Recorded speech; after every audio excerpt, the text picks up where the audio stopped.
Um, Abril 8 pa rin po at alas 8 ng gabi. Ay, alas 6:30 ng gabi.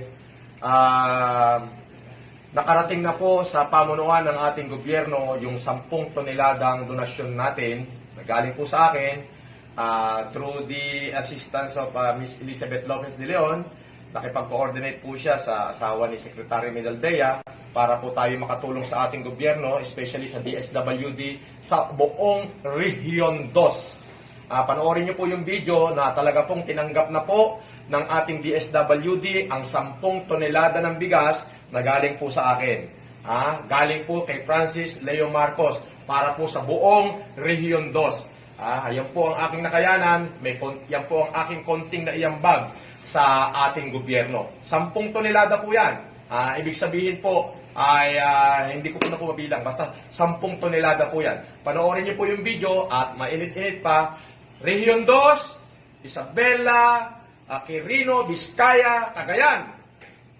Pagmamahal ko para sa inyo mula kay FLM Fever. Panoorin niyo yung video.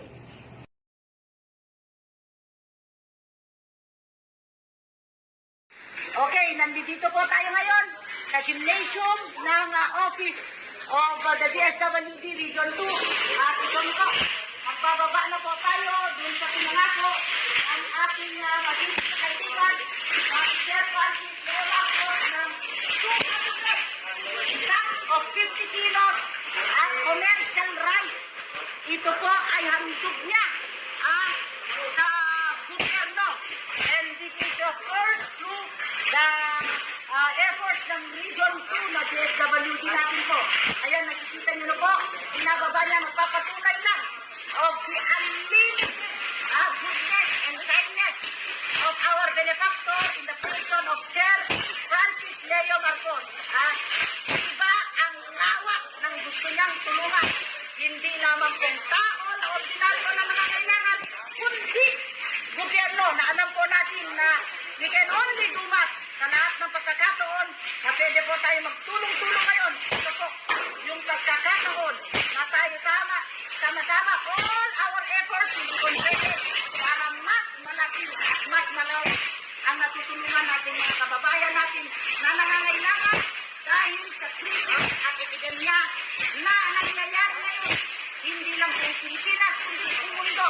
Kaya napakapalad po natin at meron po tayong isang modern day hero. Bayani ka po sa epidemya ng COVID-19. Si Francis Leo Marcos. Ang laki ng tulong mo at ramdam na po ng entire region, not only in the 3rd district na pinasasakupan. Ngayon, nakita nyo, this is personal effort of our idol, Francis Leo Marcos, para po pagtugon at pagtulong sa entire Region 2. This is following, kasi nirepack po yan ng DSWD and we have with us, Sir Lopez. Para alin po kayo dito. Siya po ang Disaster Management Division na kausap po natin kanina. Si Regional Director Digilya. At kanyang pasasalamat po sa iyo, Sir Francis Leo. At tingnan po natin ang konting mensahe si Sir Franco Lopez. Maraming salamat po. Gaya ng sinabi ng director namin, maraming salamat po sa inyong tulong sa Region 2. Maraming salamat po.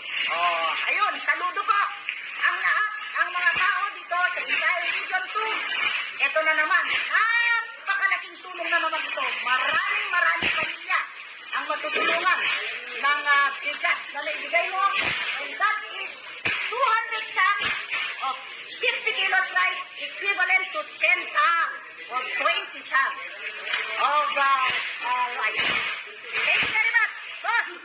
Ito na, freshly delivered from the office. Nandito tayo sa bodega ng DSWD. Ayan, ipagkita kami mga tao ng DSWD. Hello, hi! Yan, salikot na, yan. Maraming salamat natin si Sir Leo. Salamat.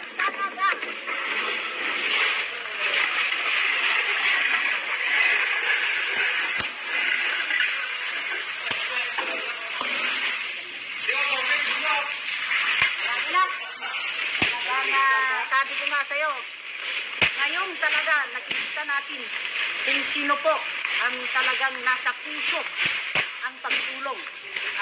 Walang katungkulan, pero ang puso niya ay gustong tumulong sa lahat na nangangailangan na Pilipino. Dahil sa dulot ng COVID-19, hindi natin nakikita ang ating kalaban. Ngunit kailangan natin magsama-sama upang ito'y ating masugpo. And in that way, this is a perfect example of how we are able to help our fellow men by giving. Yan naman po ang existence ng Pilipino. Araw-araw po natin kinakain. Yun po. At itong bigas. Siguradong marami pong mapupunta ang hapag-kainan para lamang makatulong tayo sa kapwa natin Pilipino. Dahil sa ganitong pagkakataon, meron